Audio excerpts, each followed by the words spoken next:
I mean, I hated Israel. Absolutely hated Israel. I wanted Israel to be destroyed. In the beginning, I went along with sort of that, rhetorical game where it's, I don't hate Jews, I just hate Zionists. That was the line that you would use. But I mean, by the time I converted to Islam, I wasn't even trying to hide it anymore. Today's guest has one of the most incredible stories you'll hear. Michael Gamal grew up in the United States in a Coptic Orthodox family, but over time he lost that identity and eventually converted to Islam. For nearly 20 years, he was deeply involved in the pro-Palestinian movement, and like many others, he adopted a worldview that justified hatred toward Jews and Israel.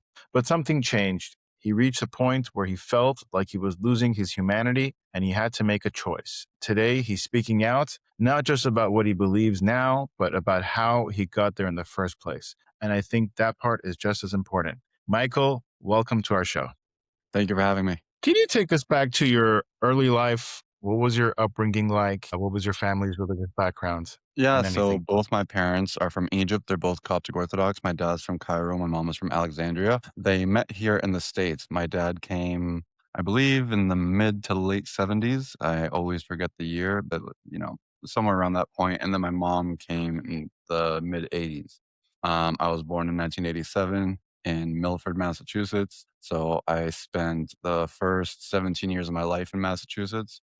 And I grew up pretty naive, you could say. In a lot of ways, it was very much your typical upbringing in America, but in a lot of ways, it was also different. I didn't see myself as being any different than my fellow Americans. And in Massachusetts, you have a lot of Puerto Ricans, Irish, Italians, Polish. It's not the most diverse place, but I really didn't see myself as being that much different from them. I didn't grow up very close to the Coptic Orthodox Church. When I was growing up, we lived about an hour away or so from the nearest Coptic Orthodox Church. And so that was different for me because most Coptic people choose to live nearby the church. So most Coptic people have pretty strong ties to the church and the Coptic community just because of how close they live to the church, which was not the case for me. And I just grew up kind of like naive about things. My parents didn't really talk about stuff that went on back home. The conflict with Israel and the Arab states never really came up.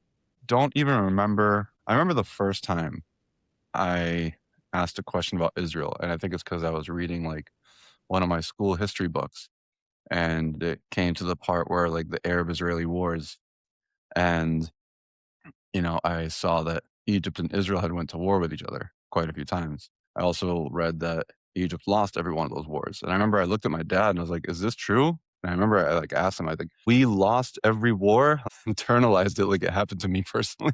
And my dad looked at me, he's like, "Yeah, maybe we lost." And I remember that was like, one of the first instances where I felt like a resentment towards Israel. But I was like probably 9 years old and I didn't really think much of it after that.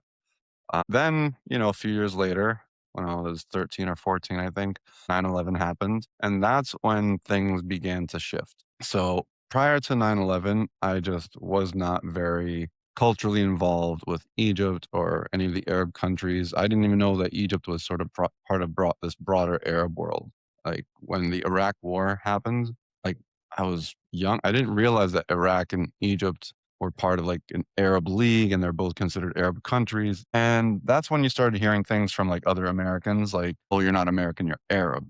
Like nobody had ever told me in my life that I was Arab up until that point. And that's really when things started to change because I started to hear that more. Like they made it very clear that, I was different from everybody else. And up until that point, I didn't really feel different. I had heard things in my childhood, like go back to Egypt and stuff like that, and I don't know why, but I never processed that as racism. I don't know why I didn't. I just didn't. And it's funny because now if you look at old pictures of me, right?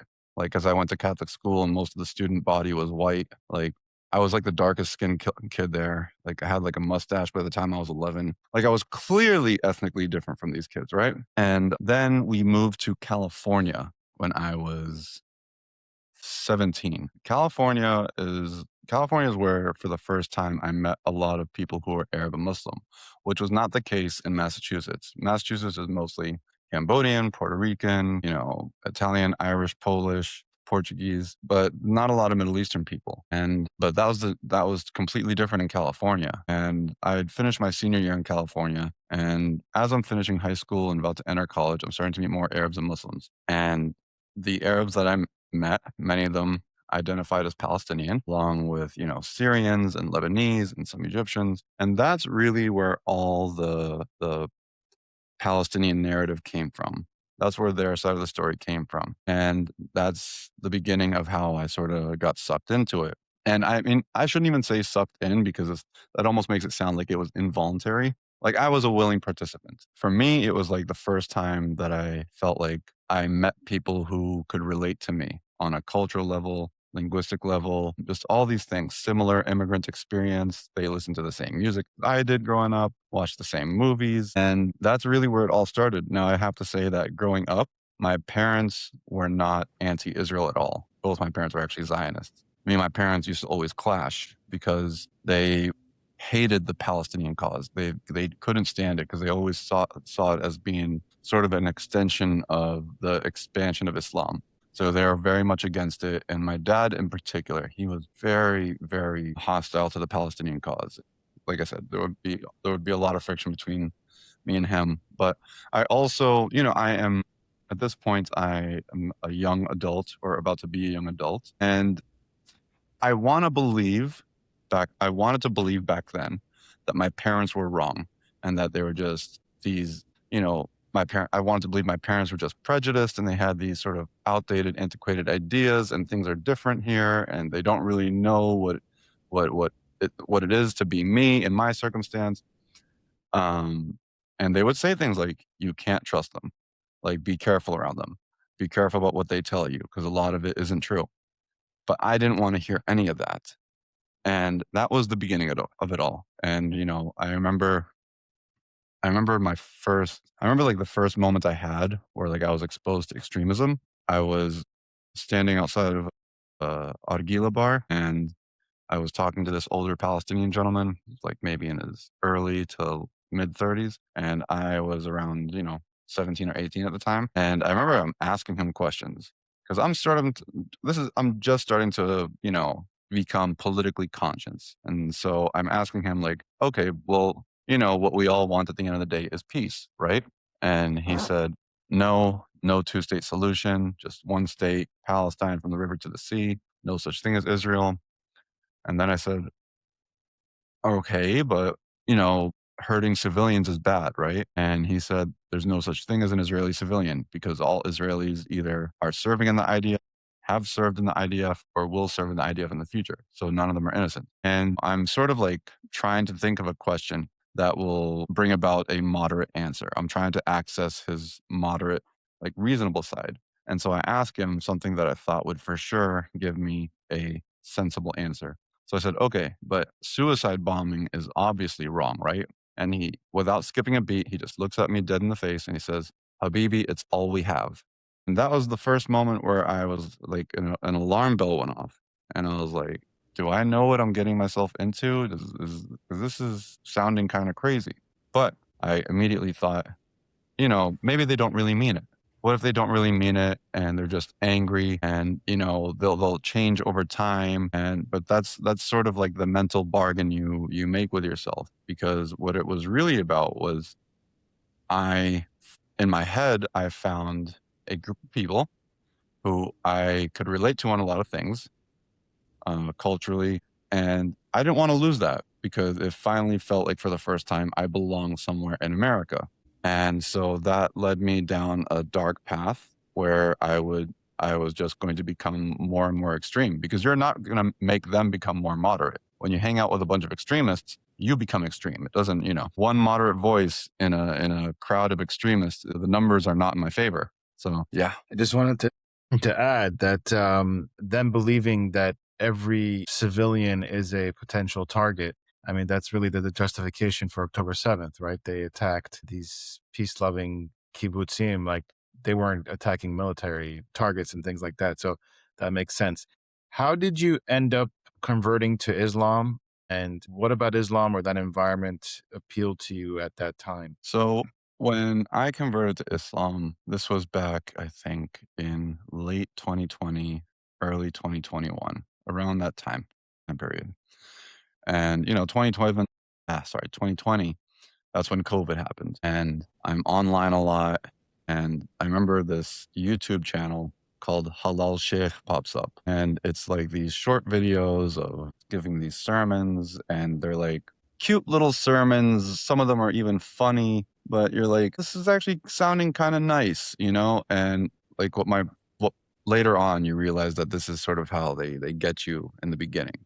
My mom calls it the cute Islam. But me converting to Islam was never really a theological choice. It was more ideological. At its root, I saw that Islam had an inherent animosity towards Jewish people and by extension of that, Israel. And so for me, it was ideological. I chose Islam because I felt like it validated how I felt about Jewish people and Israel. And so that was the main factor in my decision making about converting to Islam. I was Muslim for basically from like early 2021 till uh, the beginning of 2024. And, by the beginning of 2024, I was basically on my way out, even though like I don't think I had like admitted as much to myself. But yeah, it was an ideological decision. Less deal. In those 2.5 years, I think I went to the mosque like 4 times and never fasted for Ramadan. I was still eating bacon. I was still drinking. It validated my hatred, and that was what was important to me at that time. You identified as a Muslim, but at the same time doing what you wanted to do. Did you see in Islam? I mean, people talk about radical Islam. They talk about modern Islam. All the what is your view on that?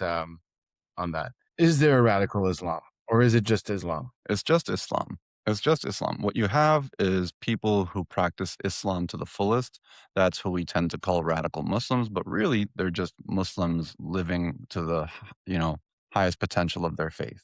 The moderate Muslims they're really just pragmatic Muslims. They are Muslims who maintain some level of observance, but they scale things back in order to just, make it fit with their lives so they can get along with their normal life. But what I will say is, between the moderate Muslims and the more fundamentalist Muslims, the animosity for Israel is the same. So you can meet a Muslim girl, okay, who wears a skirt, listens to whatever type of music, goes out at night, maybe drinks, could potentially have gay friends, and her beliefs about Israel will be nearly identical to, let's say, a Salafist in Egypt.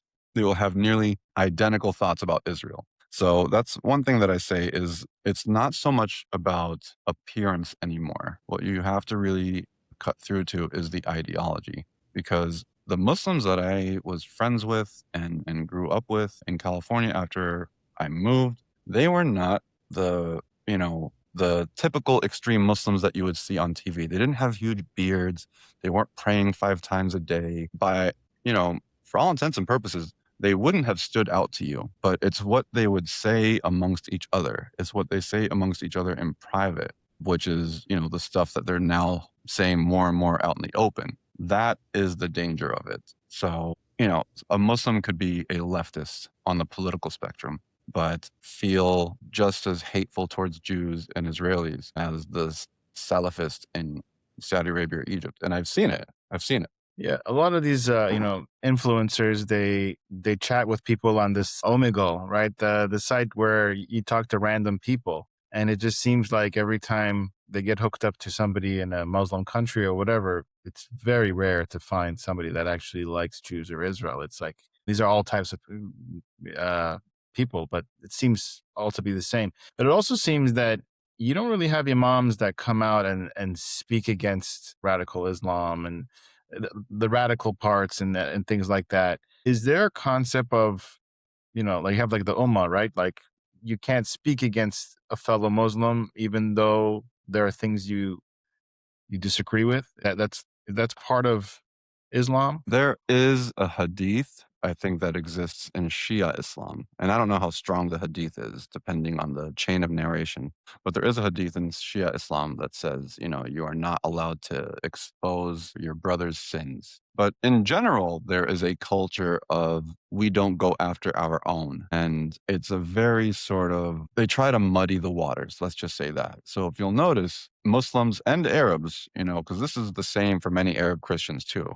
Um, they love conspiracy theories. That is how they rationalize everything around them, is that they love conspiracy theories. So they, 9/11 wasn't Al Qaeda, it was Israel. ISIS stands for Israel. Secret intelligence services. I actually heard this many, many times. There is this reluctance to contend with reality. And just to go back to what you said about the imams and radical Islam, they actually take offense when somebody even says the term radical Islam. Because the first thing they'll say is, there's no such thing as radical Islam, there's only Islam. And it's a culture of denial, but now they're more open about like some of the worst elements of Islam. Like you see many Islamic content creators saying, yeah, Aisha was 9 years old when Muhammad consummated the marriage and it was the right thing to do. And this is our religion and so on and so forth. So they're not exactly hiding it anymore. Now, at your most extreme point, how did you view Israel? How did you view Jewish people? I mean, I hated Israel. Absolutely hated Israel. I wanted Israel to be destroyed. The Jews, in the beginning, I went along with sort of that, rhetorical game where it's, I don't hate Jews, I just hate Zionists. That was the line that you would use. But I mean, by the time I converted to Islam, I wasn't even trying to hide it anymore. I mean, I even said to myself, yeah, I hate Jews. I will say the caveat to that is that on an individual basis, I can get along with basically anybody. So I had had interactions with Jewish people, Israelis too, and I got along with just fine. But I always told myself that, person to person interactions will always be different between, the interaction your collective has with another collective. And so even though I had, cordial interactions with Jewish individuals and Israelis up until that time, I saw the Israeli collective and the Jewish collective as a threat to my collective. And so it's sort of that thing where like, okay, you might have a nice interaction with this individual, but you never drop your guard down. The way you feel about them as a collective still runs true. Now, what do you think drove that mindset the most? Was it just the feeling of belonging, like you said, or was it something else? Someone asked me this question. I think it was actually Rabbi Singer a few weeks ago. Him and I spoke, and I will give you a very, very honest answer that I think most Arabs and Muslims would not openly admit to. There is a, a real sense of jealousy there. Like it, for lack of better terms, Israel has outdone and outmaneuvered the Arab and Muslim world at every turn. And it's not because Israel is this tricky country or anything, or, they're just doing all these unethical things. No, it's because Israel spends a double-digit percentage of its GDP in research and development. Israel prioritizes things that, gives it the edge militarily, technologically, intelligence gathering. But from when you're on my side of things, you see your people constantly losing, okay? And they really don't have much to show for it. I mean, Egypt, after it gained its independence and, overthrew the monarchy, Egypt spent its first years as a newly independent state trying to wage war against Israel. And what did Egypt get out of it? Egypt is in a worse position today. Honestly, it's in a worse position today than it was even, maybe not worse, but maybe about the same. Like the suffering is almost the same. And you see this trend throughout the Arab and Muslim world, is that there's an incredible amount of suffering, but they don't correctly place the blame where it should be. It's always Israel. So there is a sense of jealousy, a sense of, well, if Israel didn't have this and this advantage like America, then we would have, wiped Israel off the face of the earth.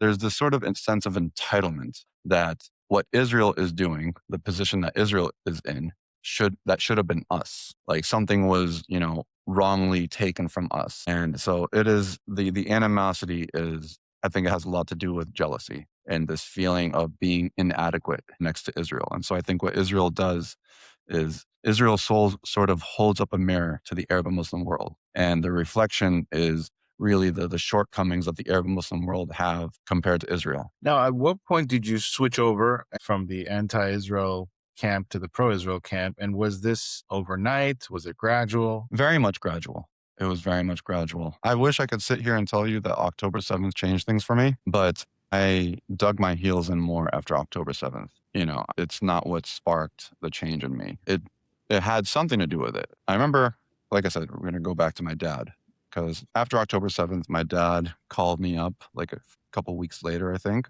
and he asked to have lunch with me.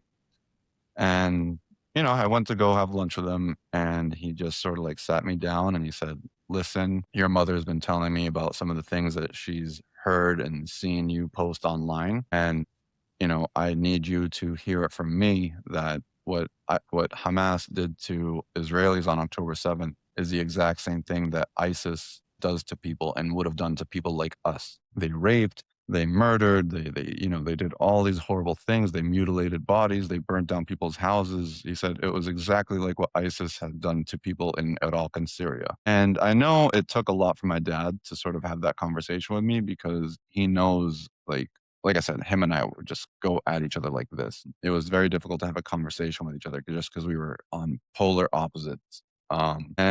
But I didn't really internalize it too much. I sort of just like went on with the rest of my life after that lunch with my dad. And the following week, I went to San Diego with my then girlfriend and our friends. And so we're, you know, walking the streets. This is around Halloween time, and we're bar hopping.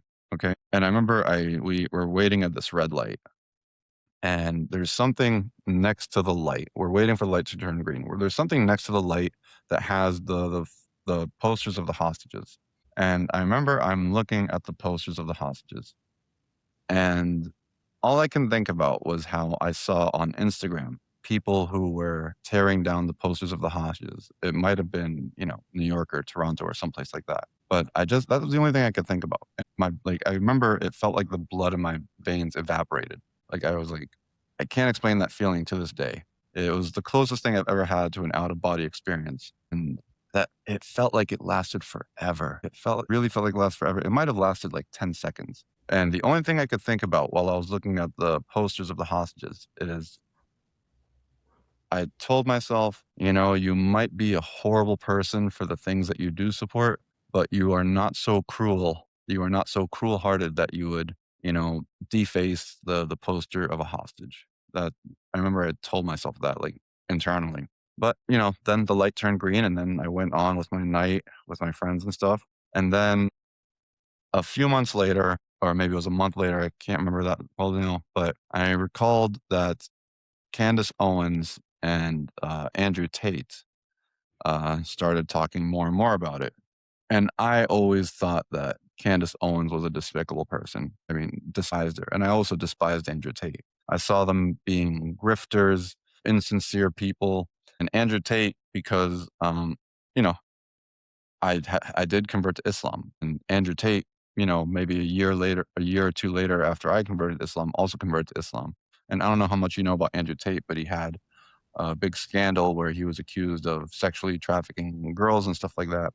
And what stood out to me about that was that like my friends, when Andrew Tate converted to Islam, they were like so thrilled about it. My Muslim friends, they were so thrilled about it. And I remember like when it happened, I was like, you guys, the only reason you support him is because he's Muslim. You guys care more about this Muslim sex trafficker than you care about his non-Muslim victims. And so when I saw that Candace Owens and Andrew Tate started talking more about Gaza and supporting the Palestinians, my immediate reaction was these people are despicable, they're frauds, they're this and they're that. But then I had this sort of moment of clarity where I realized that the same attitude that my friends had about Andrew Tate, that they supported him because he's Muslim, they didn't give a shit about his non-Muslim victims, that was my attitude actually towards the conflict. I cared more about the Palestinians and that bloodthirsty cause than I cared about the victims of that cause. So in reality, if we're being consistent, I was no better. And that acknowledgement, that realization that I had of that, really, it was one of the more uncomfortable feelings I'd ever had. Like it felt like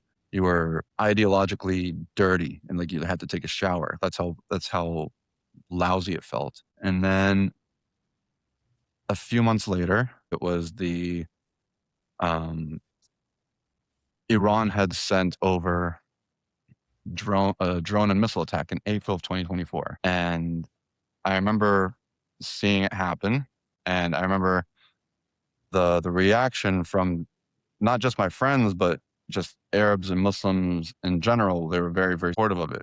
But not only were they supportive of it, they were condemning countries like Saudi Arabia and Jordan, these Arab Muslim countries that were helping take down the missiles. And I remember when I saw that, how they were, you know, just calling these countries horrible names and stuff. I remember there's like I was saying to myself, if these countries allow their airspace to be used by the IRGC and allow missiles to pass through to hit Israel, Israel has every right to strike back at these countries because you can't let somebody else use your airspace to attack another country. You could, that's, you would be seen as an active participant in that war if that were to happen. And I remember thinking to myself, these people really don't care who lives and who dies. If, as long as you can hurt Israel, that's what matters. They're willing to burn down the world to hurt Israel. And you see it today.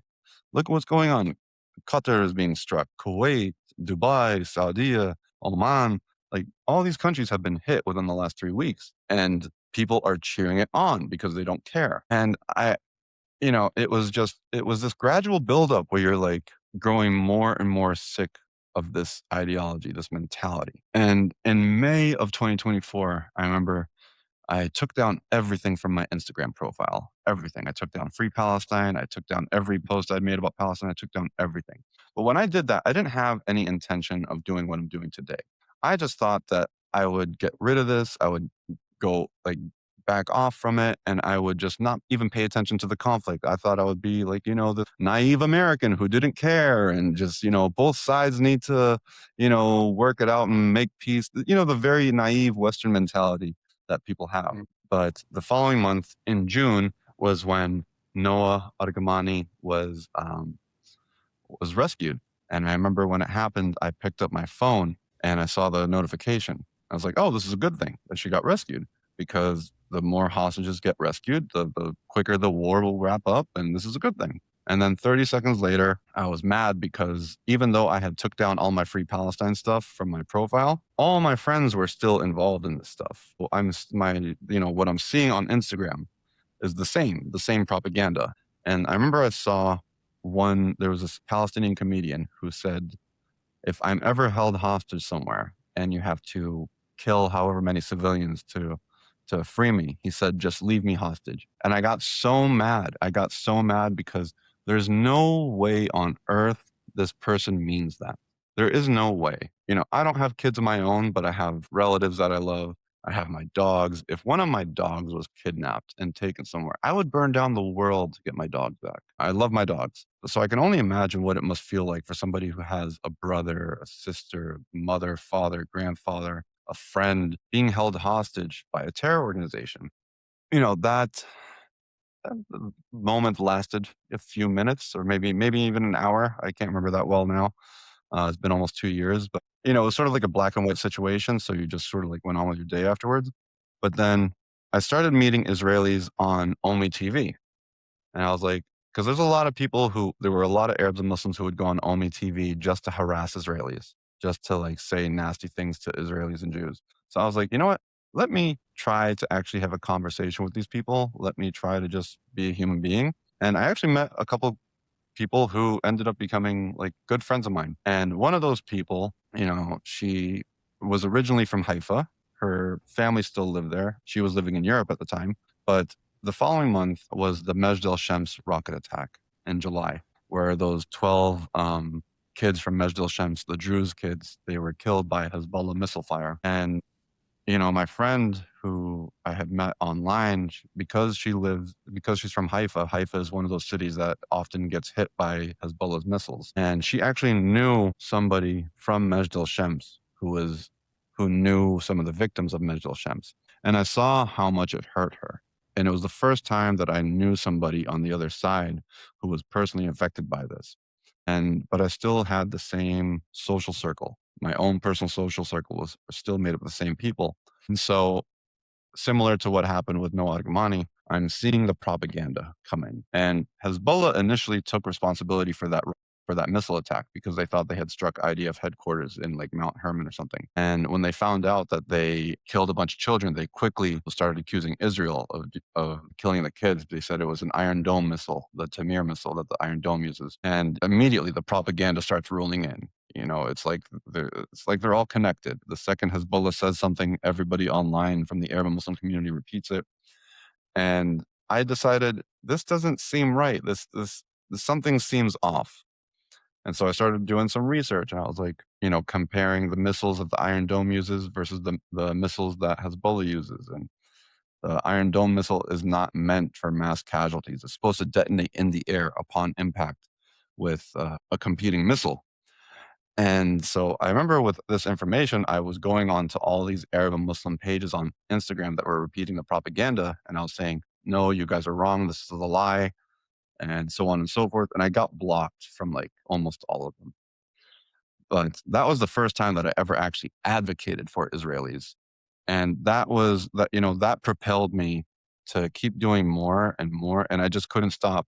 And so, in a way that did lead me to being here. But there's a bit more to the story. It took me a very, very long time to work up the courage to, you know, live by my ideals, live by my beliefs. I was afraid of losing my friends, these people that I knew for almost 20 years. So you sort of take it for granted that these people are going to be at your wedding. When you have kids, your kids are going to play with their kids. Like you sort of just envision this future with people who you knew for this long. But they became more and more extreme. Meanwhile, I was becoming less and less extreme, and I was becoming closer and closer to the Israeli side of things. And so there's this gap that keeps widening between us. And in the beginning of 2025, I actually started attending shul. I actually started attending the temple, and I did it because I realized I don't know a whole lot about Judaism. The way Judaism was explained to me when I was a kid, it was like diet Christianity. It was like, Christianity, but no Jesus. Even my mom said that Judaism is the first half of our religion. So I said, okay, if I'm going to defend, the Israeli people and Jewish people, I want to know about their religion. I want to learn more. And so I started attending this temple, and like, they were so nice to me. I cannot emphasize just how nice they were to me. And I remember like I kept going. I think I went for like 2 months straight every Friday for Shabbat services. It's a conservative temple, so I was able to drive there and they didn't have an issue with it. So, but then I remember I walked out of temple one time. This was maybe in March, and I opened my phone and I got a text message from my friend who was Palestinian. And I didn't actually he sent me a YouTube video. I never clicked on the YouTube video because it's what he wrote above the YouTube video that made me like lose it. Like I snapped. The video had something to do with Hitler. And I remember the caption, the title of the video said Hitler in Palestine. But what my friend wrote, like his commentary on the video above, was, did he know something that we didn't know? Yeah, I lost it. I snapped. I just blocked him. I blocked every single one of my friends. When I got back home, I deleted everybody who I was connected with online from that community. And then I also said that I am going to put out a confessional video on Instagram that's still up on my personal page. Actually, it's like 20 minutes long, but it's still up there. So I put up that personal video, and I did that also because my friends, the Israeli and Jewish friends I had made up until that point, they had no idea what my life was like before. Like they had no idea what the life that I came from. So they had the right to know too. I felt like they had the right to know. I was really scared of like being alone. Like when I got rid of like my entire social circle, I remember like I sat in my couch and I was like, what did I just do? For like a few seconds, you're like afraid. And then a couple days later, like even though I had some Jewish and Israeli friends, it wasn't the community that I wanted to have. Like I wanted to have more and more and more Jewish and Israeli friends because this is something that I really care about. The only thing that's lonelier than not having friends is, not like having friends, but they're not as interested in you as something that means a lot to you, if that makes sense. Like a few days later, I opened a new Instagram page, and I just called it Coptic. And that's the page that everybody knows me as today. It's really taken on a life of its own. It's blessed me in so many ways. And yeah, that's the reason why I'm sitting with you today talking about this. Wow. Thank you for, sharing that with me. You said, obviously you posted a lot of things on your account that you later realized wasn't true. How common is that in this space? How common is it that people are spreading misinformation, or do they just believe anything that's anti-Israel?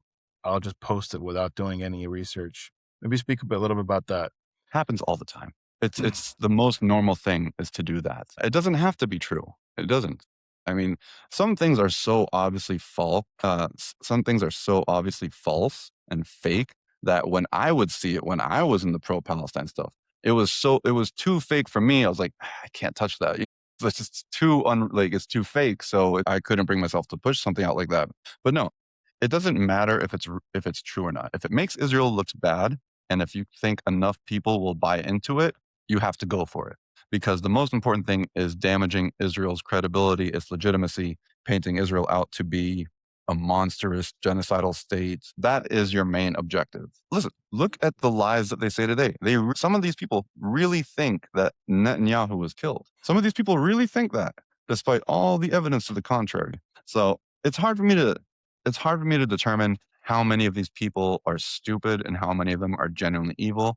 I'm sure there's a mix of both going on, but I will tell you this. It's very hard for me to accept it's very hard for me to accept that there could be that many stupid people out there. It's easier for me to believe that people are just evil and that hating the Jews for these people, hating the Jews is more important than the truth. But you also have people that are probably getting paid for it, or they're getting other benefits. They're getting clicks. Like for example, you have Tucker Carlson, you have Candace Owens, you have Megyn Kelly, you have others that are joining in this group that are just pushing out this anti-Israel, anti-Jew, Jewish thing.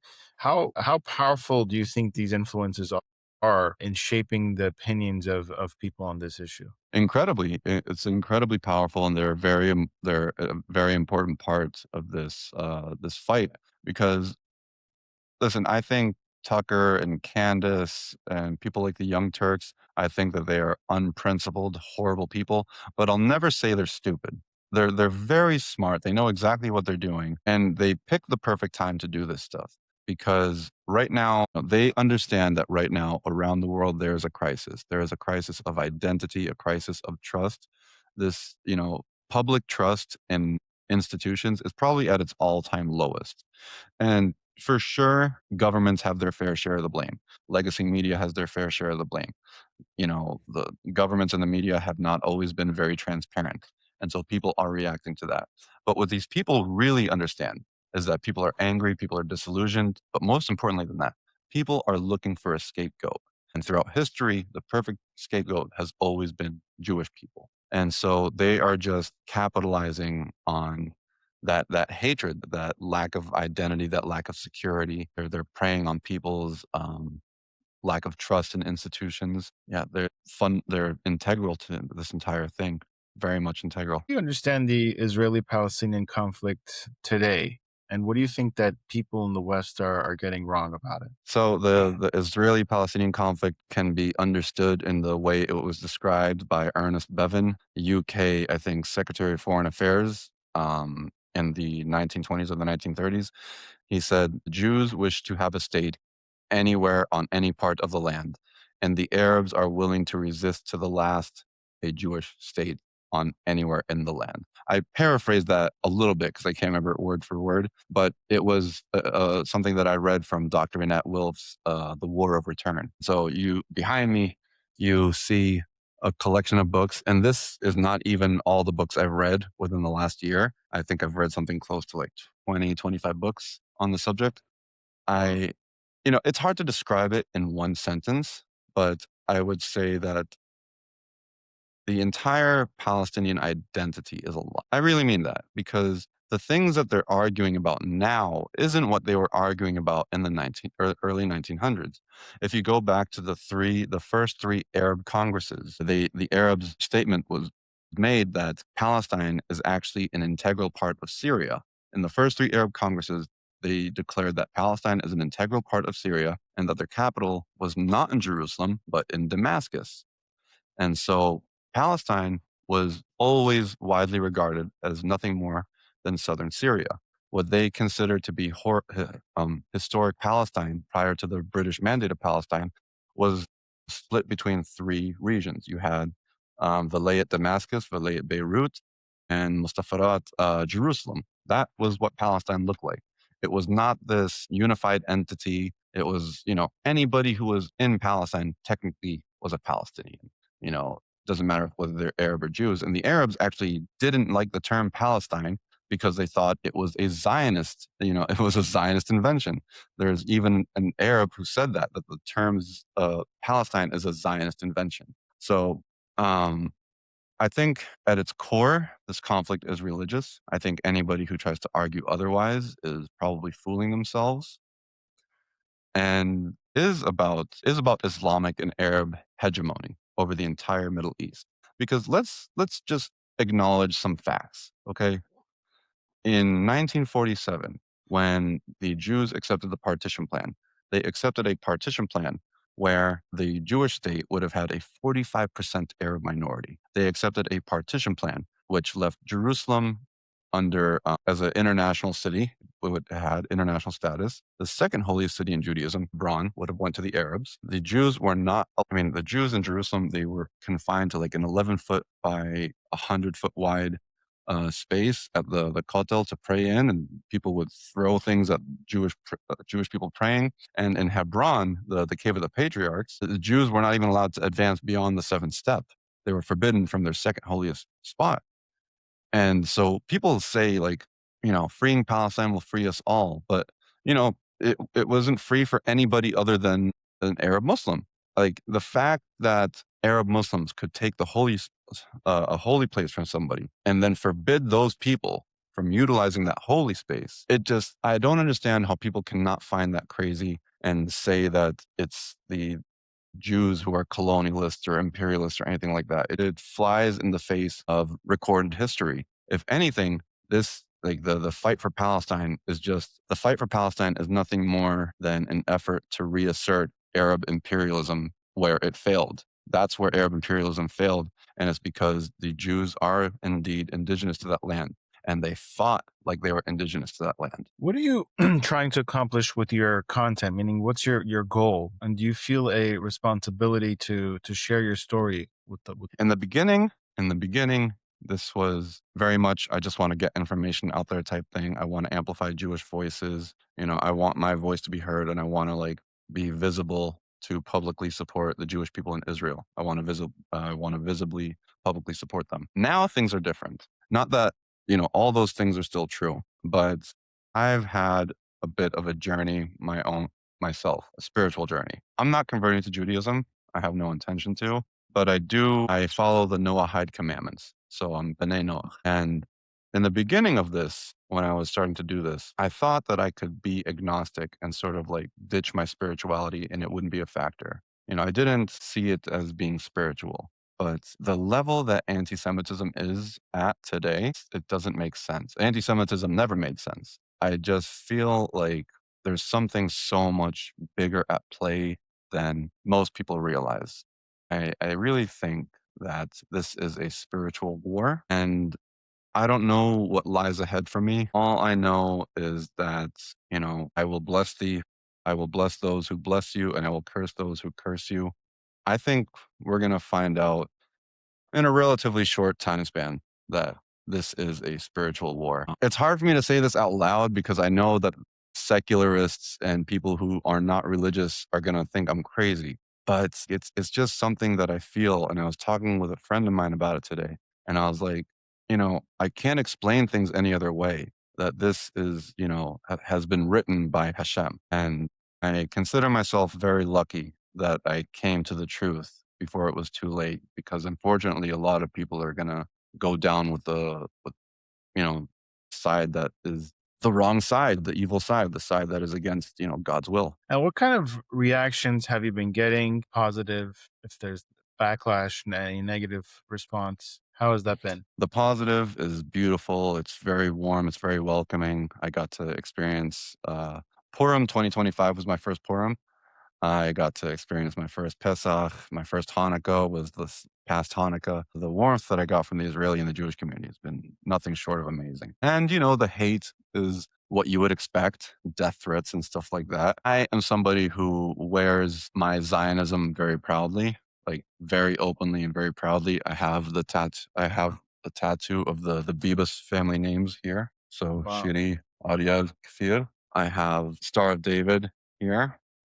And then there's the Arabic letter Nun here because, Arab Christians suffer from Islamism the same way that Jewish people today suffer from Islamism and terrorism. So I connected the suffering between the two. But I'm somebody who wears that very out in the open. And I'm also 6'2" and 230 pounds, pretty big dude. I've been an athlete for the better part of like the last 15 years. People aren't really going to try their luck with me, which, I acknowledge that I'm in a certain privileged position in that sense. But overall, nothing's been too crazy. One thing that, stood out to me is that, you had the courage to question your beliefs and to change once you saw that that they were wrong. If somebody is starting to question their views, what advice would you give them? And what is the one thing you would want people to understand after hearing your story? Well, the first thing that I would want people to understand is I didn't choose to become a Zionist because I thought Israel was the perfect country.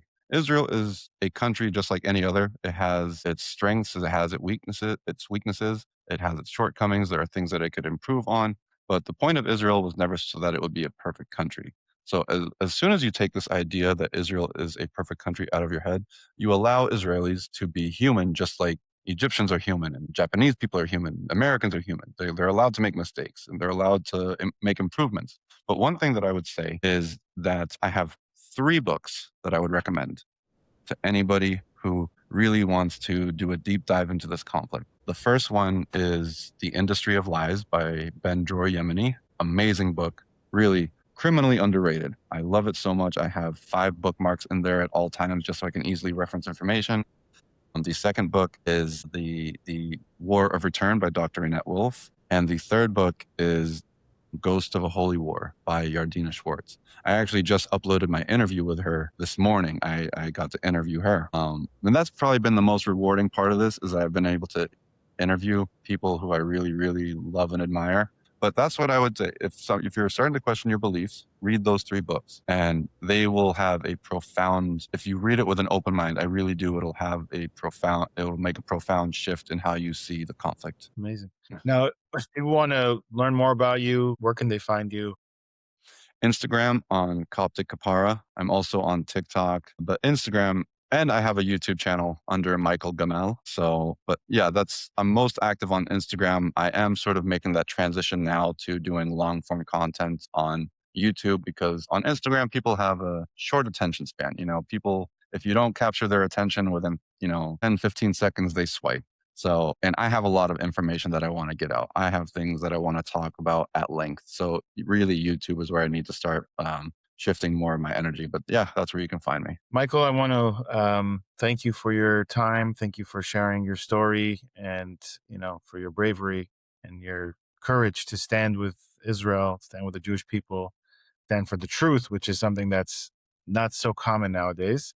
You want to leave us off with a final message? Could be short. What would it be? I just, I pray for the safety of Israelis and the Iranian people alike. I hope this war has the intended outcome of removing that evil regime. Because I sincerely believe that if this regime is gone, that it will have positive reverberations across the Middle East. And I really think that if there are any 2 people who should be allies in the Middle East, natural allies, it's Israelis and Iranians. So I pray for the safety of Israel. I pray for the safety of the Iranians. I pray for this evil regime to go away. I pray for the safety of the IDF and the American servicemen and women. I really hope these things work out like we want them to. And yeah, the God of Israel neither sleeps nor he slumbers. And just Am Yisrael Chai. Thank you. Thank you so much. If you have a 401k or an IRA, please listen. Gold is at record highs. What many people don't know is this: you can move part of your retirement money legally and without tax penalties into physical gold you actually own. Alpha Omega Gold helps you do this through a gold IRA. Your gold is real, it is stored safely, it is in your name. Learn more at ao.gold/stand. Alpha Omega Gold is our sponsor, and they proudly stand with Israel.